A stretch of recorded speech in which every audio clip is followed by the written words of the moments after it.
ఓం నమః శివాయ శ్రీమాత్రే నమః. మిత్రులకి, శ్రీవరాశులకి, అలాగే నన్ను ఇంతగా ఆదరిస్తున్న యూట్యూబ్ ప్రేక్షకులందరికీ కూడా పేరు పేరు ధన్యవాదాలు. మిత్రులరా, మీ అందరికీ పరాదేవత ఎల్లవెల్లలా మీతో ఉండి మీ మనోవాంఛ నెరవేర్చాలని మనస్ఫూర్తిగా కోరుకుంటున్నాను. మీ అందరికీ మకర సంక్రాంతి శుభాకాంక్షలు. మీరు గురువుగారు ఇంతకుముందు వీడియోలో 27 నక్షత్రాల గురించి చెప్పారు. మాకు నక్షత్రం లేదు, మాకు తెలియదు, మరి మా పరిస్థితి ఏంటి?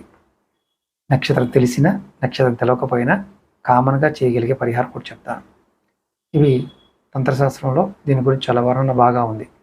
సంక్రాంతి రోజున మీరు పితృదేవతలకు తర్పణ వదలటం, లేదా ఆవుకి గడ్డి పెట్టడం, లేదంటే తౌడు పెట్టడం, బెల్లము పచ్చగడ్డి తినిపించడం 27 నక్షత్ర జాతకులకు కాకుండా నక్షత్రం తెలియని వారికి కూడా ఉన్న దోషాలన్నీ తొలగిపోయి శుభ ఫలితాలు కలుగుతాయి. అది మీరు గుర్తుంచుకోవాల్సిన విషయం. అలాగే మీకు ఎవరికైనా ఇంట్రెస్ట్ ఉన్నప్పుడు ఏంటంటే ప్రత్యేకంగా మీ నక్షత్రం, ఆ నక్షత్రానికి ఉన్న గ్రహస్థితి తెలుసుకోవాలనుకున్నా మనం అంతకుముందు వీడియోల్లో పరిహారాలు చెప్పాను, షార్ట్ వీడియోల్లో. వాటిని చూడండి, మీకు అర్థమవుతుంది.